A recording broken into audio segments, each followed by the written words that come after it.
ہم کل تھے بنگال میں، تو بنگال، جھارکھنڈ، بہار اور اتر پردیش، ان 4 اسٹیٹوں میں سود کا نظام بہت عام ہے، بہت۔ اور بندھن لون، گروپ لون، وہاں پر عورتوں کو جوڑتے ہیں، 15-20 عورتوں کو اکٹھا کرتے ہیں، 50-50 ہزار دے دیتے، ان میں سے 10,000 15,000 انٹرسٹ کے لگا کے ان کو وہ کر کے دیتے۔ شادی ہو تو 50,000 1 لاکھ کا لون لے لیتے ہیں، گھر ہو کاروبار کرنا ہو تو بزنس لون لے لیتے ہیں، شوق میں بھی لے لیتے ہیں۔ آفر آتا ہے، آپ کا اچھا ٹرانزیکشن ہے بینک میں، آپ کے پاس آفر، موبائل میں فون آتا ہے، بھیا آپ کے نام پر 14 لاکھ 15 لاکھ کا لون آفر ہے، آپ لیں گے، آپ سمجھتے ہیں کہ بہت آسان ہے، لے لو، چلو آپ لے بھی لیتے ہیں۔ لیکن میرے بھائیوں، بہت خراب چیز ہے اور بہت گندی چیز ہے اور بہت بڑا پاپ ہے۔ کھاتے ہیں آپ، کھائیے، ٹھیک ہے، پتہ چل جائے گا۔ قرآن اور حدیث مخالفت میں ہے اور قیامت تک یہ چیز ناجائز ہے اور حرام ہے۔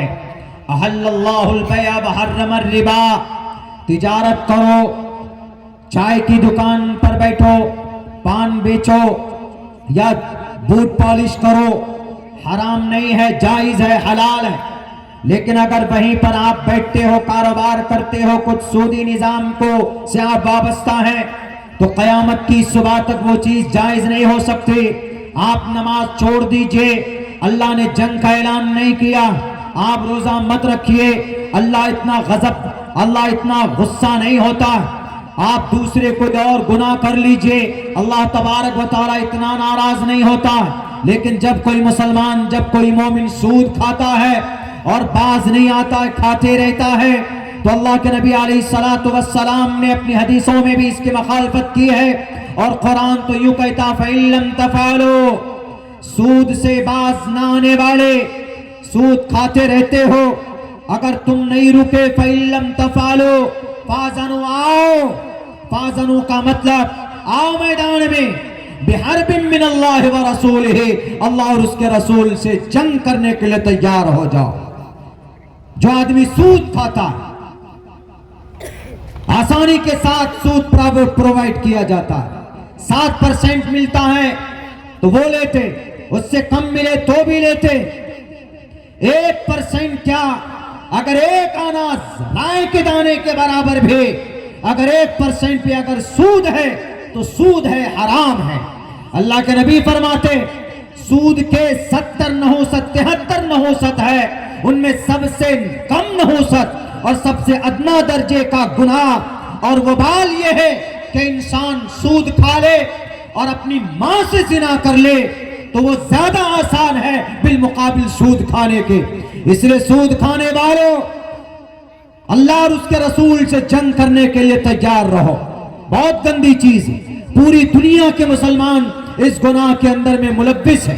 اللہ سے دعا کیجئے کہ اللہ تبارک و تعالیٰ کوئی نظام بنا دے۔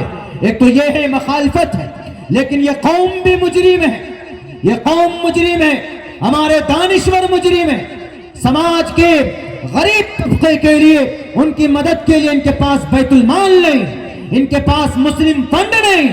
بھارت کے اندر 35 کروڑ تقریباً مسلمان ہیں، ان کے لیے غریبوں کی مدد کے لیے کوئی طریقہ نہیں، کوئی راستہ نہیں۔ کیا ایک روپے اگر جمع کرے گا بھارت کا مسلمان تو ایک دن کے اندر 30 کروڑ روپے، 30 کروڑ مسلمان اگر ایک روپے جمع کر سکتے، 30 کروڑ روپے جمع ہوگا، اور ایک مہینے میں کئی سو کروڑ روپے جمع ہوں گے۔ اس دیش کی تقدیر مسلمانوں کی بدلی جا سکتی، بڑے گناہ سے اس قوم کو نکالا جا سکتا، لیکن ہمارے دانشور لوگ خود الگ الگ بٹے ہوئے، ان کو کوئی لینا دینا نہیں۔ یاد رکھو، اس قوم کے اوپر جب بھی کوئی اللہ کا عذاب آتا ہے، جب اس فیلڈ کے اندر کوئی بڑا گھپلا ہوتا ہے، کوئی بڑا گھوٹالا ہوتا ہے، جب اس فیلڈ کے اندر عمل میں کوتاہی ہوتی ہے، تب جا کر رب ذوالجلال اس کے اندر کسی ظالم بادشاہ کو مسلط کرتا۔